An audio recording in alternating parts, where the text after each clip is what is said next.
Guindreau, exclusivité pour Lao Agency Press sur la sortie de votre livre qui est Au Laos, la répression silencieuse. Alors, Anne-Sophie Guindreau, merci de nous recevoir pour cette première interview pour les médias laotiens, je pense. Merci. Est-ce que c'est bien ça? Oui, c'est bien ça. Bon. Alors, donc j'ai lu votre livre qui est Au Laos, la répression silencieuse, expulsé pour avoir osé parler, aux éditions Asie Info. Alors,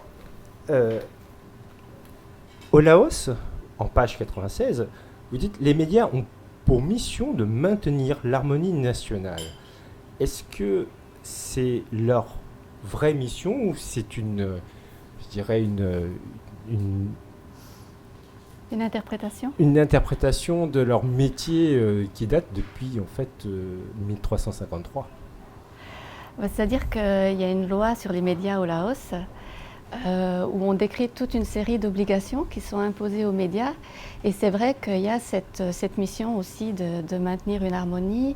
Et ça rend en fait le travail de journaliste assez compliqué au Laos parce qu'à partir du moment où vous faites un reportage, par exemple, et que vous voulez donner la parole, comme ça a été le cas à des populations qui ont perdu leurs terres, vous pouvez être accusé de biaiser en fait la réalité et de manquer d'objectivité. D'accord. Alors en page 114, vous écrivez que Vientiane est une ville qui ne pleure jamais.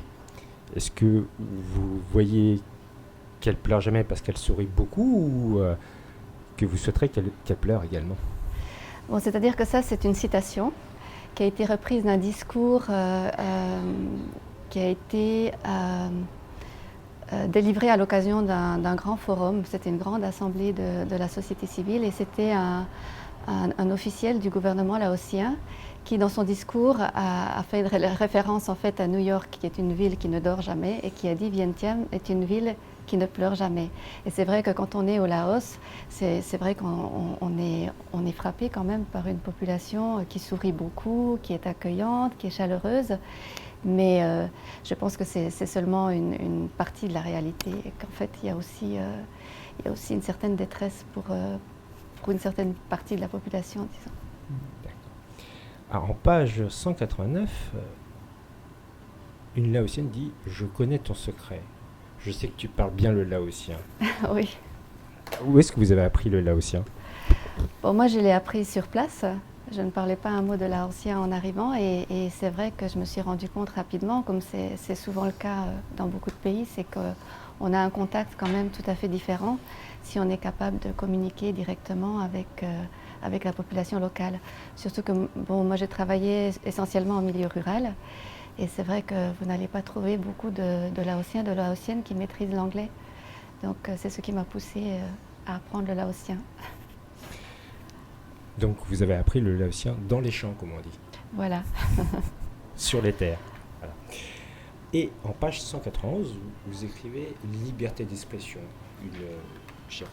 une expression que nous partageons également dans notre média, qui est aussi l'article premier en fait de tout média, c'est d'avoir une liberté d'expression. Oui, tout à fait. Est-ce que justement ce livre vous permet de vous exprimer librement?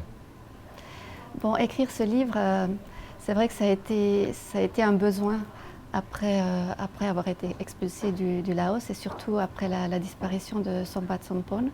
Et ce livre, c'est un témoignage. Et c'est notamment pour raconter quelle est la situation au Laos, au-delà de ces images un peu idylliques qu'on peut avoir du pays à travers des récits de voyage.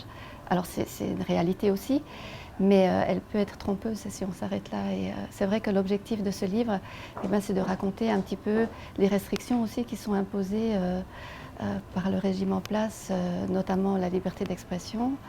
On ne s'exprime pas librement au Laos. C'est difficile aussi pour les associations locales qui font face à quand même pas mal de limitations sur leurs activités pour être reconnues.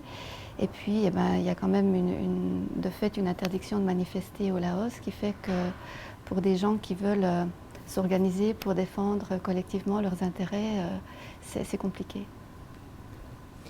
Alors, en page 226, promouvoir la liberté d'expression, c'est un accès à l'information plurielle. Pourtant, au Laos, on voit bien qu'il y a une presse qui est plurielle et, on va dire, des médias qui sont pluriels. Oui, alors vous avez des médias locaux, c'est sûr, mais il y a quand même un contrôle sur les médias. Et puis, en fait, c'est un système qui est un peu pernicieux dans la mesure où c'est plutôt une autocensure. C'est-à-dire qu'on sait qu'il y a des sujets qui sont délicats, qu'on va s'exposer si on les aborde, et donc on est très prudent. Et donc c'est vrai qu'il n'y a pas d'image de répression, il n'y a pas peut-être une censure très visible, mais en même temps, si on dépasse certaines limites, c'était le cas notamment d'un programme radio qui a été interdit, justement après avoir invité des villageois à s'exprimer sur certaines difficultés qu'ils rencontraient suite à la perte de leurs terres. Et en dernier point de cette première partie d'interview, qui est page 240, il faut apprendre à se changer soi-même. Est-ce que justement cette expérience que vous avez décrite dans votre livre, qui est douloureuse, est-ce que ça vous a appris à vous changer également ? Bon, il faut apprendre à se changer soi-même, c'est Sombath Somphone qui disait ça dans une interview. Et en fait, ça voulait dire que œuvrer pour un développement durable, pour un développement juste, en fait, pour être crédible, pour être vrai, il faut le pratiquer soi-même. Et bon, c'est une expression reprise de Gandhi.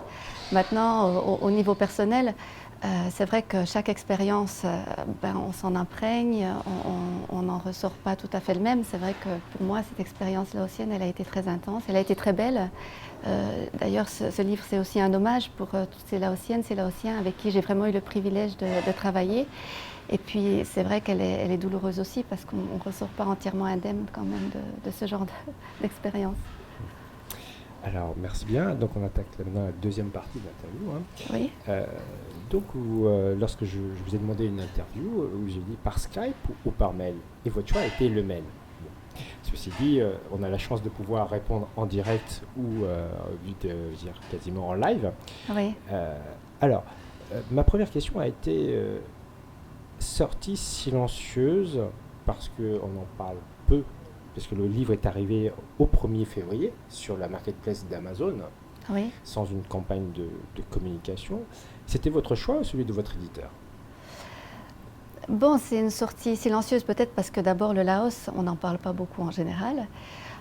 Maintenant, il y a eu un communiqué de presse, ça a quand même été diffusé. C'est vrai que le livre, bon, il n'est pas sorti directement en France, hein, donc il a été imprimé en Thaïlande et puis ensuite apporté ici. Moi, je ne vis pas non plus en France, donc c'est peut-être aussi plus difficile d'être accessible pour les médias. Mais pendant ce séjour ici à Paris, ça suscite quand même un certain intérêt puisque j'ai des demandes d'interviews et que ça me donne l'occasion d'en parler. Dans le livre également, vous écrivez les rencontres que vous avez avec des Laotiens. Évidemment, chaque rencontre avec un Laotien se ponctue d'abord par Sabaïdi. Est-ce que ça n'aurait pas été aussi un sous-titre de votre livre, ça ? Parce que 17 fois dans un livre, c'est quand même beaucoup. Bon, Sabaïdi, c'est une salutation. Donc, si j'avais écrit le livre en français entièrement, j'aurais traduit peut-être ça par bonjour. Bon, moi, je trouve que c'est joli de l'avoir laissé en laotien. Maintenant, c'est vrai que par rapport au titre, bon, l'objectif, c'est quand même parler de cette répression qui est silencieuse parce qu'on n'en parle pas et parce qu'elle s'exerce aussi par la peur. Hein. Alors, votre livre, est-ce que vous l'avez écrit comme un otage qui a été libéré et donc de pouvoir retracer cette douleur et est-ce que c'était bien cette intention-là ou c'est un témoignage vraiment en interne de ce que vous avez vécu de cette expulsion ? Donc ce livre, c'est vraiment un témoignage. Donc moi, je ne cherche pas à faire le procès de personne. C'est vraiment partager une expérience. C'est aussi dévoiler peut-être un aspect moins connu du Laos. Maintenant, c'est clair que sur le plan personnel, ça a été aussi une façon de se reconstruire parce que il y a quand même eu un traumatisme. Surtout, il y a eu l'expulsion d'abord, mais surtout la disparition de Sombath, qui est un ami proche et qui était un partenaire dans l'action aussi. D'accord. Alors, désirez-vous retourner à ce moment-là libre, c'est-à-dire en tourisme, voir les personnes que vous avez côtoyées, ou encore agir dans une ONG pour le Laos? Bon, retourner au Laos, c'est vrai que c'est un peu un rêve parce que moi j'ai laissé un peu de mon cœur là-bas et que bon, on s'est fait beaucoup d'amis, on tisse des liens. Maintenant, bon, malheureusement, je n'ai pas la possibilité d'y retourner puisque j'ai été expulsée avec un statut de persona non grata qui m'empêche en fait d'y retourner. Et jusqu'à nouvel ordre. Bon, je pense que la sortie du livre ne va pas forcément être favorable à un retour au Laos. Jusqu'à nouvel ordre. Oui. Il y a des changements, donc nécessairement il peut y avoir d'autres Bien changements. sûr, on l'espère. Hein. D'où jusqu'à nouvel ordre. Exactement. Alors, nous entamons maintenant la troisième partie de l'interview, qui est le portrait laotien. D'accord. Si vous étiez, c'est intitulé comme ça. Alors, si vous planteriez une fleur du Laos dans votre jardin en Indonésie, Oui. ce serait laquelle? Je pense que ce serait le frangipanier, parce que la fleur de frangipane, c'est quand même un symbole aussi pour le Laos. Et c'est une très belle fleur. D'accord. Et comme vous parlez le laotien, comment vous répondrez ça en laotien? Je ne vais pas m'aventurer là-dedans. Je ne vais pas m'aventurer dans la communication en laotien. Ça fait 3 ans que je ne l'ai pas pratiqué, sincèrement. D'accord. Mais le frangipanier en laotien, vous connaissez? Kombucha. Kombucha? Non, dans Kampa. Oh, il y a Kampacha. Oui. Voilà, bon. Alors, si vous mangeriez tous les jours Oui. un plat laotien, ça serait lequel? Ah, ça je sais. Tamarong. Si vous porteriez un habit lao tous les jours avec aisance, ça Le serait signe, lequel? le signe laotien. Si vous parliez le lao, avec quel accent régional? Pour moi, c'est difficile de le dire. Hein. Je peux vous dire une phrase en laotien, vous allez me dire quel accent c'est. Kapachaos anesofi, le dae et vieki sopopolao sampikam. D'accord. Moi, je dirais celle de Vientiane. D'accord, alors c'est celle de Vientiane. Ok. Quelle est la qualité que vous aimez le plus chez un laotien? Je pense qu'il y a une sagesse, une patience aussi, que j'admire beaucoup. Et quel est le trait de caractère que vous aimeriez améliorer chez un laotien? Je pense peut-être c'est le côté un peu fataliste, où oui, il y a une certaine apathie. Alors c'est bien d'accepter de ne pas se révolter, surtout dans un contexte comme ça, mais parfois c'est vrai que un peu de courage peut aider aussi à faire évoluer un peu les choses. Si vous incarneriez une valeur laotienne, ça serait laquelle? Une valeur laotienne, peut-être le partage. Si vous incarneriez un monument laotien, ça serait lequel? Un monument laotien. Je pense peut-être un temple ancien, on va dire, parce qu'il y a toute cette sérénité, toute cette beauté. Vous avez un nom en tête? Bon, je pense au vieux temple en bois à Vientiane, mais dont j'ai un peu oublié le nom. Vatisake? Oui. Et la dernière question, quel est le degré de votre amour pour le Laos? Avec 2 types de notation. La notation française, de 1 à 10, 1 étant le moins bien, Oui. 10 l'amour indéfectible, Oui. et une notation suisse, que je ne connais pas, puisque vous avez fait vos études en Suisse. Mais mon amour pour le Laos, il est resté intact et il est immense parce que c'est un pays magnifique, c'est une population extrêmement chaleureuse, extrêmement accueillante, souriante et ce qui m'a beaucoup touchée.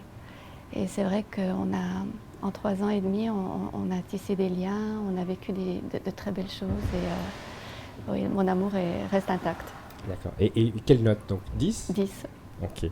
Et en notation suisse ou Je internationale? pense que c'est la même chose. Quelle est la notation en Suisse? On va dire que c'est la même. C'est la même? D'accord. Oui. Ok. Eh bien, je vous remercie beaucoup Anne-Sophie Guindrose de nous avoir accordé cette interview exclusive et Merci d'avoir beaucoup. parlé de ce livre que je répète, que je conseille à tous qui voudraient connaître votre expérience qui s'appelle Au Laos, la répression silencieuse, voilà, qui est audition Asie Info, disponible sur le marketplace Amazon Oui. ou en librairie spécialisée sur Paris et en France. Merci beaucoup.